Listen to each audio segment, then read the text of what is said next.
Hi, Alejandra. How are you doing today? Hey, Julian, I'm good. Thank you. Thank you for having me. Yes, thank you so much for This is coming so on. exciting. Yes, I'm excited to chat today. So let's start off with you telling us a little about yourself and your business. Oh my gosh, right into it. Yes. Can you hear my kids out there, by the way? A little bit, but Is it all it's right? okay. Yeah, we're talking about motherhood, so yeah, Yeah, exactly. I'll just put a little thing in the intro that says, "Hey, we're talking about motherhood. Guess what? She has Oh, kids." real life, it happens. Yeah. Okay, so obviously I have kids. I have three kids.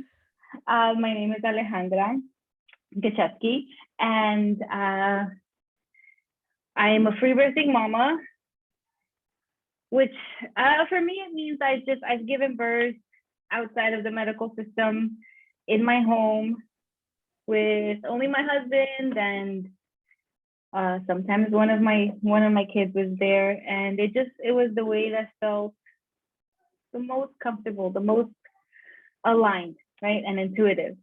I'm also the founder of the Mothering Well, which is providing services for women in birth, in death, and by that I mean like birth keeping, death keeping, which is like showing up for women in either side of those birth journeys, right? Birth and death. Postpartum care, support and encouragement for the mother baby connection. And we also are doing monthly women and mother circles. I love that. Yes, mothers need to support each other. I hate when people get on each other about, oh, well, you didn't breastfeed or you didn't use cloth diapers. I'm Mhm, like, mhm, as mhm. long as your baby is safe and healthy, like Yeah. we just need to support each other. Right, right. It's not for me to say, oh no, you should do it this way because it works for me and X amount of other women. Like it might not work for you. And especially like birth, the way that I do it is not for everybody, right? And it's not my job to I think you were mentioning today, or I watched on your stories, of like another podcast interview that you did, like where we're so encultured to shame ourselves, and like the snickering and like, and that translates into everything that we do as women in our lives, right? So then there's like this huge mom guilt, and we're dealing with enough stuff already, trying to figure out how we're going to navigate it, and then having everybody else make us feel like crap, it's too much. So Yes. Oh my gosh, yes, the mom guilt is, I don't think it ever goes away, no matter how old your no. kids are. Yeah, I think so. Yeah, no. So how old are your kids right now? Oh my gosh, my babies are little. I Oh, say little because yeah, they are.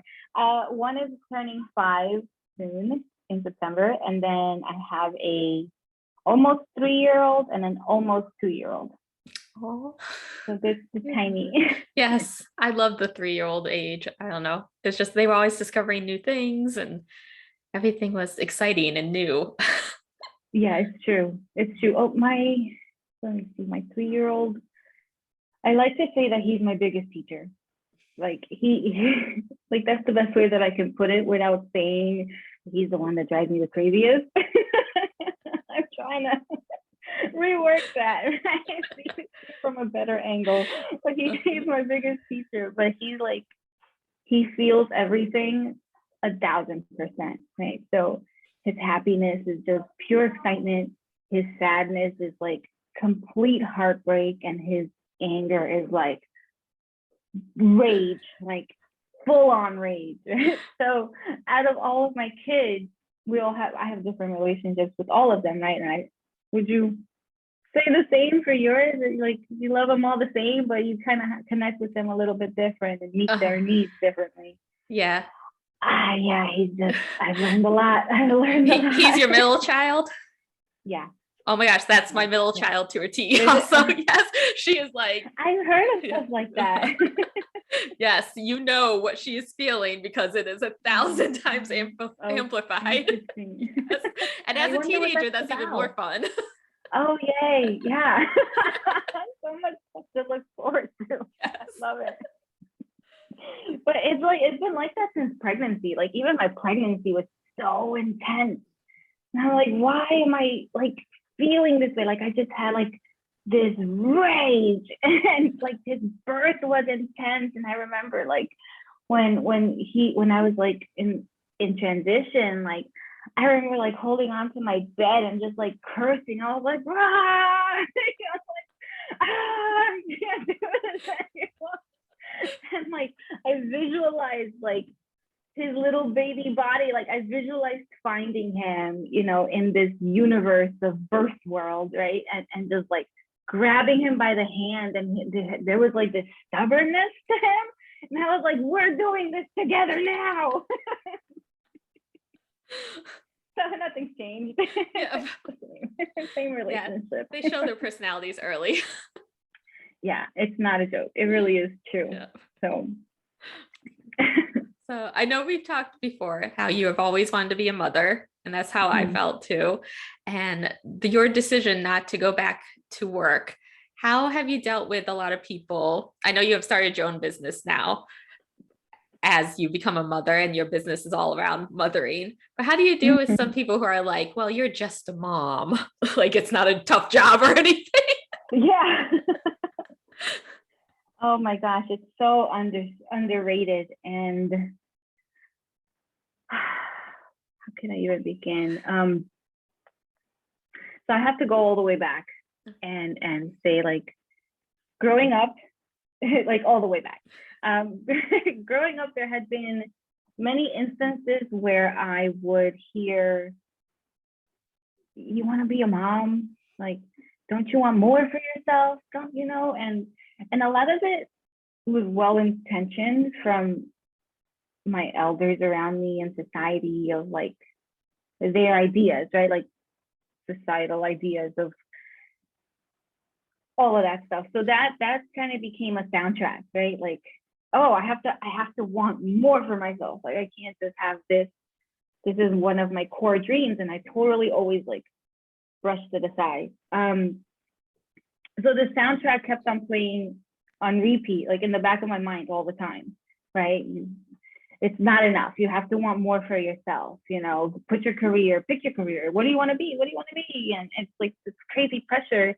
And it wasn't until after I had my baby that I noticed a lot of the times the soundtrack, well, I noticed the soundtrack, and then I noticed how it was like influencing my thoughts and the societal ideas of like where a woman has value and stands, and even things so simple as like going to social gatherings and like we've all been there where we're standing in that circle and holding our drinks, and you feel it coming on, right? Like those conversations and, oh, what do you do? And I would be like standing in that circle, and my anxiety would start to rise. And I never noticed that until after I had my kids, right? Because I didn't realize that it was that soundtrack that was still playing in my head. And so I would answer, and I would always feel disgusted with my reply because it was never what I really wanted to say. And then, so I would hate myself for belittling the experience that I was currently living, the experience I'm currently living now. And I would hear myself say, oh, I'm a mom. I'm just a mom. Like, I'm just a mom right now, like, oh, I would feel so small when I knew that I would come back home and I was living my dream. That was everything that I wanted to be doing. So why was I selling myself short? Like, for who and why? Once I realized how much my experience meant to me and how I couldn't see myself doing anything else in that moment, right? I had my baby, and it was like holding my dreams in my arms. It so met something from within me that I couldn't go back to work. And I remember crying and saying to my husband, I can't leave him. So this was my dream, and I was selling it short to other people. And I realized that it was my own thoughts that was creating this. From my societal experiences, I was like absorbing it and mulling it and integrating it into myself and being like, yeah, just a mom. Like, maybe someday I'll get back to being something worthy, but right now I'm just a mom. Just boiled my blood.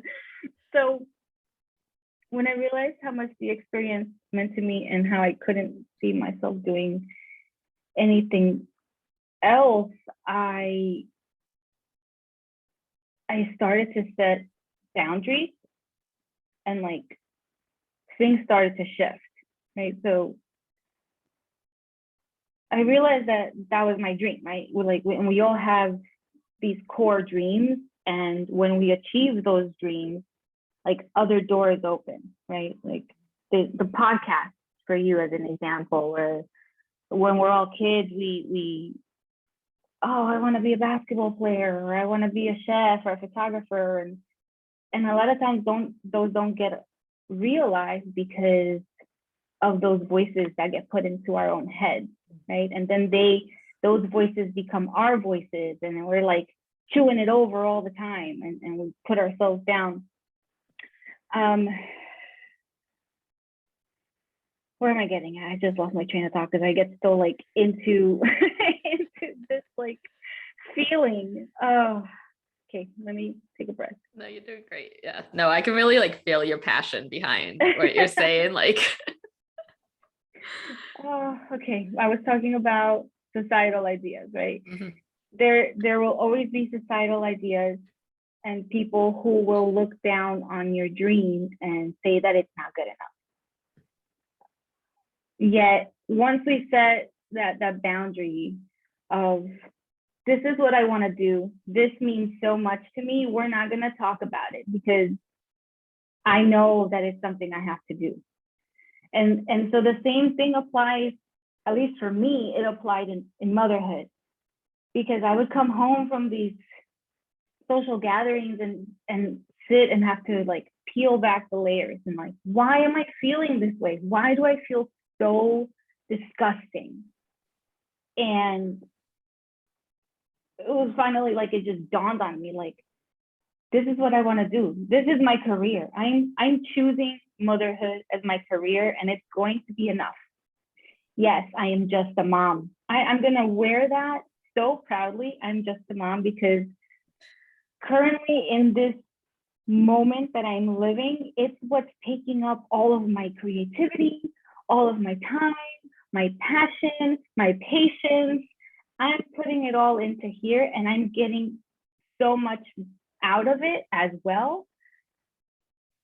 And then like, and we've all heard this, but it's like, we are raising humans. How can that be so understated, right?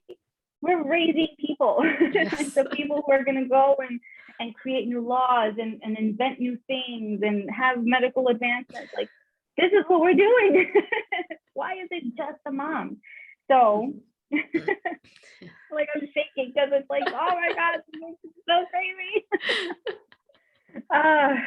Yes. And then like, so rejecting the idea that our choices are not enough, and that energy began to shift for me. And then so when I started going to the social gatherings, I was like ready. Like this happened to me recently where it was like the same kind of group of people, and I was like, moment of redemption right now. I'm like waiting for people to be like, so how are you doing? You know, are you back to work yet? And like I just wanted to be like, yeah, I work 24/7, 365. Yep.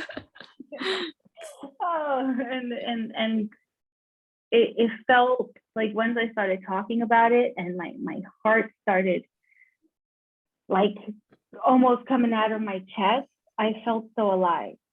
And it could have been with anything, right? It could have been with any dream, right? Mm-hmm. So it wasn't until I started to embrace myself where I am in this current moment and that what I'm doing is of worth, that things didn't start to shift, because people are always going to have something to say.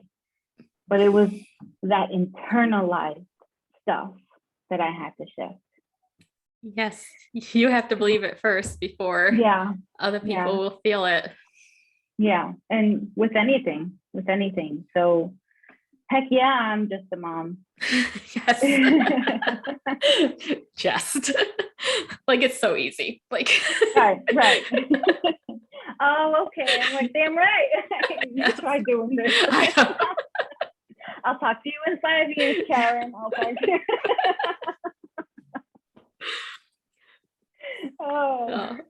So what are some of the things that you do to help you feel like you are enough to take care of you so that you can be the best mother that you can be?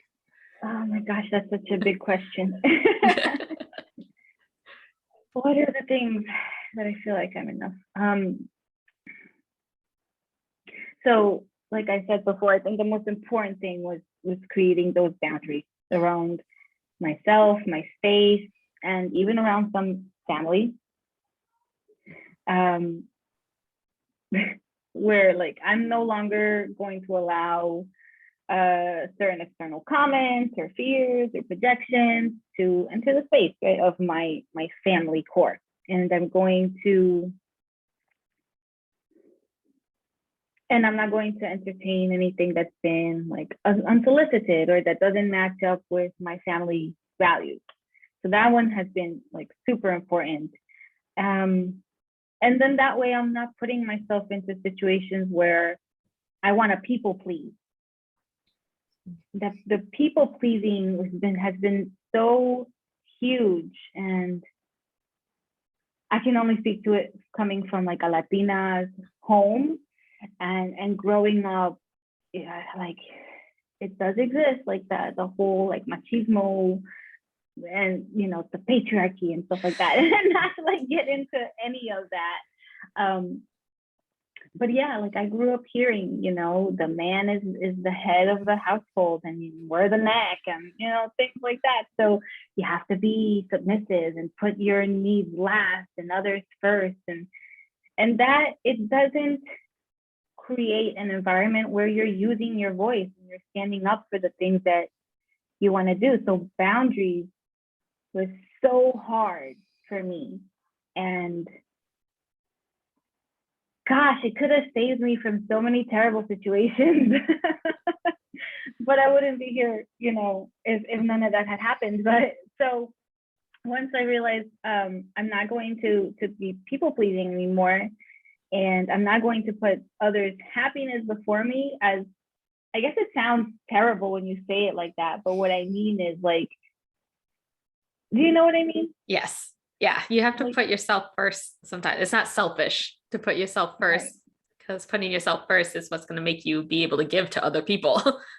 Right. Exactly. And it's not like, well, my mom wants me to go with her here, and then my cousin moves over here, and then I have to go and do this over there. And but I really, really want to go and sit and read my book, but I just don't have time. I'll just get to it some other time. And then that like builds up and builds up and builds up, and then you don't know why you're feeling so like out of control and so like you can't even think, and like it builds up, and then one day you totally like let her rip on a person, or then which would happen to me, I realized like, why am I having this many drinks? Like, I wouldn't say I was an alcoholic. I wouldn't, but like, okay, like I don't need 4 or 5 drinks. Like, what's going on really? You know, what am I feeling stressed about? You know, like we don't, drinking is fine. It's super fun. I love it. But I think that for me, it was just kind of like, I would start seeing my brain spiral, and I would start seeing myself like, oh, I just want to stop over there and just grab a drink real quick. Like, what does that mean? It means I'm trying to run away from something because I have too much on my plate. So what can I do? I have to put myself first. Like, no, I cannot attend such and such thing, but I can see you later, you know, whatever. Yes. Things like that. So, okay, boundaries. Boundaries. Boundaries. I think yes, that's very important. That's one of the things that has been life-changing for me, to feel like I'm enough, so that I can step away, tend to my self-care. If I'm on my period, you know, I realized in order for me to not be raging with PMS, I set up like a beautiful routine with my family where I order HelloFresh a few days before I start to bleed, and my husband knows he's gonna cook those days, so he cooks those days, and I'll take my bath, and sometimes I'll take a bath with my daughter, but it's only her and I, so we have like a beautiful little special moment. My sons, I let them know. I say, I'm bleeding today. And so actually it's funny because now my 2-year-old, right? Mama, is your yoni bleeding today? Because then they'll know like how they can play with me. I tell them my yoni's bleeding today, so I can't do this type of play, so we can do something else. Or they'll he'll say, Mama, are you putting your cup for your yoni blood? I'm so glad you're bleeding today, Mama. So hopefully that makes them great partners too. Yes. Yeah. To know so young that that's what happens, and that's time to rest and to take it slower. Yes. I love that. And that for me has been like a game changer, because I lose all of my creativity when I'm bleeding. Like, it's a true hibernation. So when I try to cook, like, everything turns out terrible. Even if I've done it 20, 30 times, it just doesn't work out. Like, I burned rice the other day. Like, who burns rice? I'm Colombian. I eat rice every day, but I burnt the rice. Like, so my husband's like, okay, let's just order. Don't worry. Are you bleeding? I am. Yes. Yeah, I block off my calendar for that week. I'm like, nobody can schedule anything with me. I need I can't think clearly, so you don't want to talk to me that week. That's exactly what it is. Like, well, how I asked him the other day, how should I cut these onions? How do I? He looked at me like, what? I don't know. So yeah, taking self-care, setting boundaries, and just using my voice to help create that is has tremendously helped me in feeling like I'm enough. Yes, that's beautiful. Yes, we definitely need that in everything. Boundaries in business, life, with everything. Yeah, it's true. Family. Oh gosh, family, yes. So, and it's the hardest one to do. Yes. I want to switch a little bit over to business, because I know you're just kind of in the starting phase of your business now, but how has that been with running a business while being a mother, which I kind of hate asking because nobody asks dads that. Like it makes me really mad. I asked my husband, I'm like, has anybody ever For asked being you a how you father. balance? Yeah. How do you balance life and family? He's like, nobody's ever asked me that. I know. So I kind of hate asking that, but at the same time, I'm kind of like, it's hard to run a business, be a mom, take care of yourself, make sure the house is cleaned and everybody's kept alive while also trying to get clients and bring some money in to help your family. It's so true. I wonder what men would answer. I should ask. I'll ask my husband tonight. I'm like, what would your answer be? Yeah, like it's pretty great. My wife is home. That's what he'd probably be like. He's like, I don't know. She takes care of most of the stuff. And it's not to take away, right? Like everybody, awesome. I think exactly. Like my husband does his role great. He's a great father, but it's just different. It's different. Yeah, it is. Yeah, it's just different. Yeah, my husband's a great father too. I'm not putting him down, but yeah, it's just different. We love our guys. So like I was gone for 3 weeks, and it was like I felt so bad for him. And I was also like enraged because I'm like, dude, like I do this every day. What do you mean? But okay, so it has been hard. And okay, so right now we're having this conversation. I call my office, but girl, I am literally sitting in my bathroom right now. This is my bathroom. Then I call my office, and I have my like super sweet, awesome Paw Patrol table where I put my laptop. You make it work. I couldn't tell it's a bathroom on your video screen. I can't tell it's a bathroom. So. Yes. So we're making it work. That's what we're doing. I love my dinosaur step stool, and when somebody needs to come into my office, I have to lock it because they can come in whenever they want. And so it has been hard. It has been hard, and like a lot of times I feel like I don't have the time. Like I've had to start learning like how to make a schedule for myself, and the things that I can do in the day, the things that I can do in the night. It's been very fluid because I'm tired at night, and I don't always have like the energy to.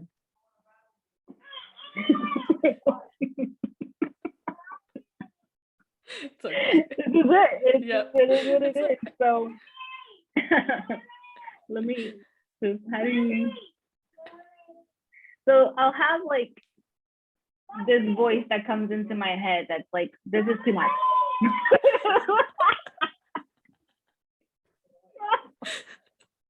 I love it. This is a perfect example. I know, yeah, it's a good time. And it's like sometimes I just want to be like, what? I'm trying to build a future here. Father. Hold on. Yeah, that's fine. Go ahead. Go get him. Yeah, that's fine. Guys, I can hear everything. What is it? Huh? I'm on a very awesome, important call, and I need a few more minutes. Everything okay? No? What happened? All right. Okay, go with Daddy, please. This is very important to me. Go get your cotton candy. Cotton candy.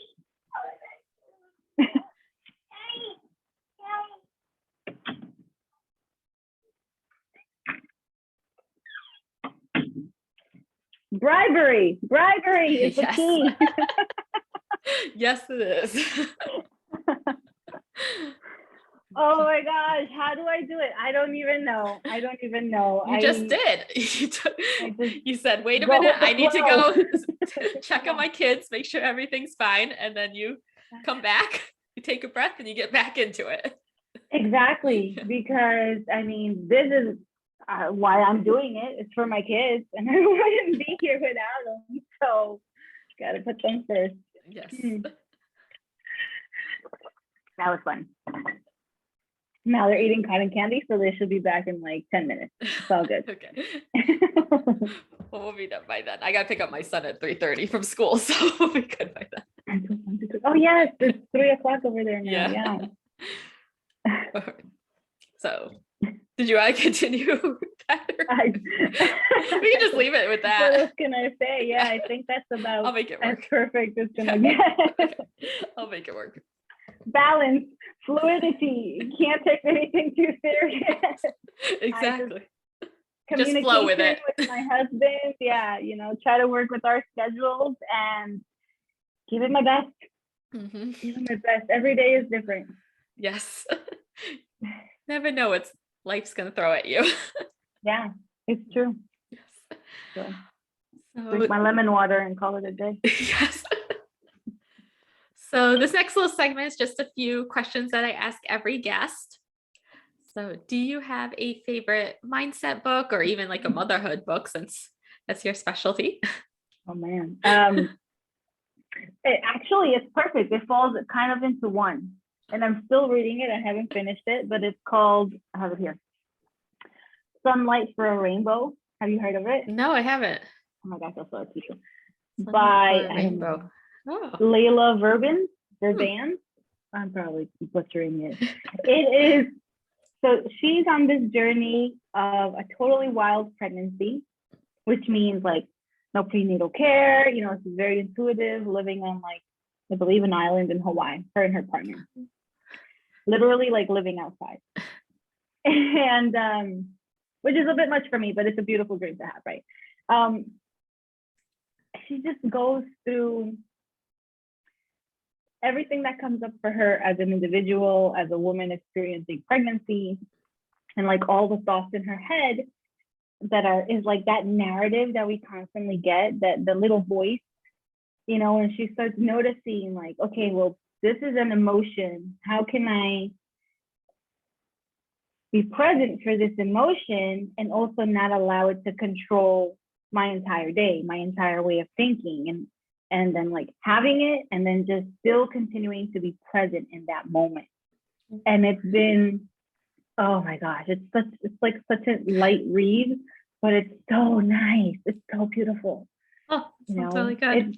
It's helped me shift a lot and bring a lot more presence to myself, of not having like this drama in my head all the time, and even with like, the little voices of fear, and like now I hear them, and sometimes it doesn't work, right? But most of the time now, thankfully, I can be like, oh, I'm having a crazy thought. I'm having a crazy, irrational, fear-based thought. Let me think it. And now, does it apply to me, or is it totally irrational? And like, where can I go from there? You should read it. It's such a lovely I'll put that book. on my list. Yeah. I wrote it down. I'm sure everybody says the same thing, but I love it. Do you have a favorite podcast? I do. It's called Lacey and Flynn Have Sex. I've heard of that. Actually, I'm in a podcast manager group, and somebody is the manager of that one. Oh, really? Yeah. Oh my gosh, that's so funny. So they're like listening to them all the time. Yeah. Like that must be really funny to be like the editor of that podcast. I know. Yeah. Because they're actually like having sex in the podcast, and it's not dirty or like a porn.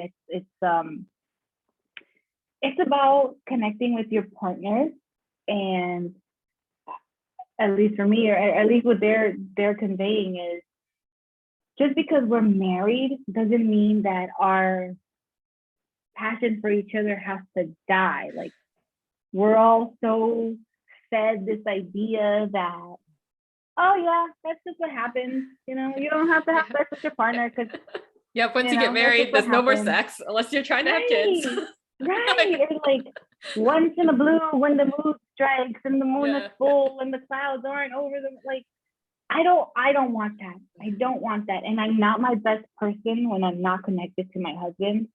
And like, it's so easy to become to get on that like productivity train and just do one thing to the next, and then just like when that happens, I don't like them. I'm like, get away from me. Like you're in my way. And flex then has become something that is like another thing that I have to give. Just this other thing that somebody wants from me. And I realized I am a person and I deserve to feel good all the time. I want to feel good in my body. I want to have energy. I want to make the person I'm with feel good too. Like, hey, remember me? I used to be really cool. I still am. So that podcast has been super, super helpful in that way. Like we're married and we still love each other and we still have sex. Shocker. Crazy. I like that one too. Well, I want to thank you so much for coming on. And I know people are going to want to connect with you. So how can they get in touch with you? Oh my gosh. So I have my Instagram. It's at themotheringwell.com. That's going to be the website. It's at themotheringwell. And I also have an email, which is the same, at themotheringwell@gmail.com. And the website is coming up soon. So for now, just Instagram and email. No, that's where I'm at. Send me a DM. What? Yes, I will make sure those are in the show notes. And thank you again so much for coming on and for this great conversation. This was fun. I'm so glad. I'm so glad it happened. Thank you, Jillian.